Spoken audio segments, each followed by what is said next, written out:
40 on the Freeway Natasha Morning Show, joined by The Bachelor's Vanessa Grimaldi, Montrealer, here with us this morning. Really early. She hates waking up early in the morning, but she's here to be on the show, which is amazing. Thank you so much. We're finding out about the inside scoops of the show, which I've been enjoying behind the scenes. What's the biggest misconception about The Bachelor? That you can actually fall in love. And I was a skeptic too before going on the show. I'm like, there's no way that anything is going to happen. There's no way I'm going to end up engaged at the end of this. And like the feelings were real, you know, despite like the environment that you're put in.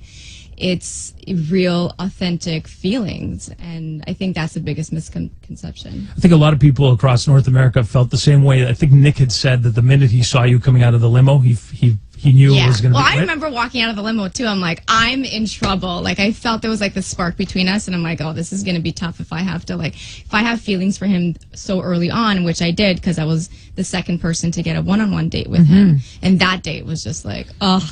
You know what? I'm going to ask you a question, woman to woman, because you know, yes, as much as we are rallying with each other and supporting one another, you have that instinct inside of you of like, rawr, territorial, right? So when you start having feelings for Nick and you see that there's 24 other women who are starting to have feelings for him too, how do you deal with that?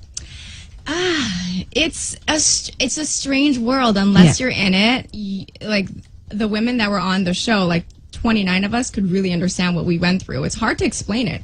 And I remember when I was filming, I'm like, no one at home will ever understand what I went through or the experience of it. And you do become good friends with people. Like Danielle is one of my closest friends on the show. And I remember like when we were in Bimini, we were lying down in bed together and like we were crying. And I'm like, you know. You and Danielle? Me and Danielle. And I'm like, if he doesn't choose me, I hope he chooses you. Okay, but because I'm like, I respected her so much as a woman that I would understand why he would fall in love with her. That's great. But if you were here in Montreal with your best friend and you were both vying for like the same guy, you that's a different thing. No. I actually never fought over a guy with my best friends. Okay. Thank God. Right. I love Danielle, by the way. She's amazing. Who don't you love on the show? No, I didn't. Sorry. I thought you said that you love me. I do. You were number one. You could ask my wife. You know what? My wife's like, I'm going to let you in on something because we started Don't throw me under the bus. I will. So we started watching The Bachelor and we would always recap the day after, and Frank had this fantasy relationship with you as if he knew you and he was this not that kind of fantasy. No, it was like this. I didn't, honestly. I love you. I think you're great.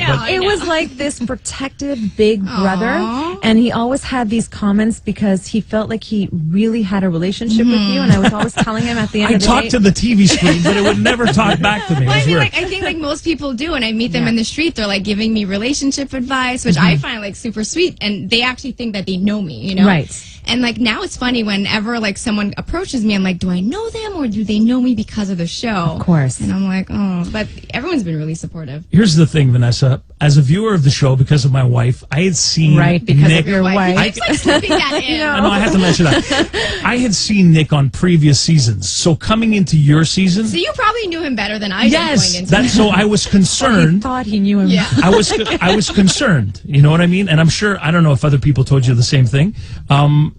Did that bother you though when you heard people were saying that? Of course. I mean, you become overprotective of the person that you're with, and it's also a reflection of you and your decisions. And you know, on TV they can show bits and pieces that they want to show. Like we film as soon as we start waking up, we're mic'd until we go to bed. So there's so many hours of footage that they just need to like pick and choose what's best for that episode. So. But now, you know, I see you guys, you're very active on social media. The love is real. I try to be. I love following you guys because you guys are not only adorable, but I think you're pretty authentic and true to each other. And what I mean by that is that you're not feeding into what is surrounding you. Like people are following you guys, people are saying certain things about you guys, and you're not giving into it. You're just trying to lead a normal life. Yes. Which I respect that for you. And also knowing what's going on in your life. Tell us how you and Nick are today. We are making things work, you know, like in any relationships, you have your ups and downs, and especially being in this kind of world, like it could be more challenging, and especially going from The Bachelor to like the real world, there's that transition where like you want to be able to get to know each other outside of the Bachelor world. Sure. And there's always like that outside noise and outside distraction, but we really try to make it a point to have that private life and really make time for each other at the end of the day. So. Does he like Montreal? He does. I mean, like the last time we were here, that's not a convincing he does. I'm the worst actor. But I remember, I was telling you guys the story last time we were here. I'm like, oh, Montreal's going to be great. No one's going to follow us around. But like when we were here, we were stalked by this guy, this paparazzi guy, from the airport to the hotel, back to my grandmother's house to Galerie d'Anjou. So it was Galerie d'Anjou. We literally had to go to the parking lot to get inside our car, and he still managed to find us. He was like, "Why did you take him to Galerie d'Anjou?" Because that's me. I love the gals. I love going to like Sephora and Sirens and finding my deals. So we're going to hear more from Vanessa Grimaldi from The Bachelor. Here was I'm just going to show you this as we head into a song. This was my Instagram post the day after Nick and you became, Nick and Vanessa. Straight into St. Leo. It got the most likes in 2017 on my Instagram. More with Vanessa coming up here at Virgin Radio. Freeway and Natasha in the morning. Virgin Radio.